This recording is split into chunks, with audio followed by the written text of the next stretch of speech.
វិញអូខេចឹងគេខ្ញុំមាន5សកម្មភាពចាប់ដើមពីសកម្មភាពអ្នកម្នាក់ឯងរកដល់សកម្មភាពទី1គេហៅថាតិចវ៉ាបាទទៅមែនអត់ងាយងាយទេបាទដល់គេថា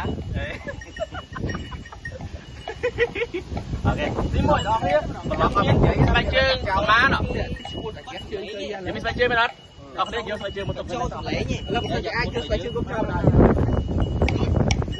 យកស្បែកជើងមកទុកឲ្យទាំងអស់គ្នាបាទ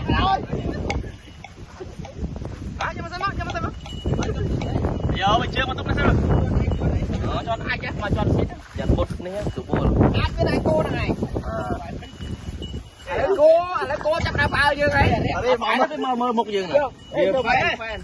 មកនេះយ៉ាត់ជុលមកខ្លាយមួយគោមកតាត់ទៅវត្តមកអីស៊ីមកចូលឡើងមកយើងរត់ដែរតាមជើងចូលគ្នានេះ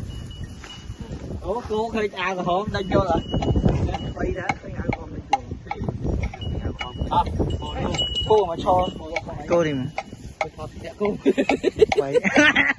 ចាំមកស្អាតអោតដល់តែជានេះប្រូរៀកហ្នឹងយូរជាងគេមកបាក់ចឹងអូមួយបាក់ចឹងដល់ទេតាហ្នឹងគេហៅថា mountain shoe អញ្ចឹងគ្នាយើងកាន់ស្បែកជើងមកគូបានថា2 1គូ1កបីអូខេគូ1កបីមួយទៀតកាន់គូមួយទៀតអត់ទៅកាន់ជើងគូទេណាគូធ្លាក់យើងជើងឈរជុំគ្នាហ្នឹងឥឡូវយើងកាន់កុំឲ្យកាន់ផុសខ្លួនឯងកាន់យ៉ាតែគប់ចោលបានតមកទៀតយើងឈរគោលខ្នល់នឹងគ្នាយើងគប់ស្បែកជើងនោះឲ្យកាន់ឆ្ងាយដល់តមកទៀតយើងជាស្បែកខ្លួនដើររកស្បែកជើងឯងហើយមករកបានមុនគេមកកន្លែងទៅមុនគេជាអ្នកឆ្នះទៅអាស្បែកជើងគប់ជារៀងអញហើយបងគឺជាអ្នកឆ្នះអ្នកចាញ់អវង80ជុំមកសុំចិត្តអវងនៅពេលយកយកស្បែកជើងគេអញចាំមកអញអត់ទេអូយស្បែកជើងយើងតើកាមេរ៉ាយកជើងគេ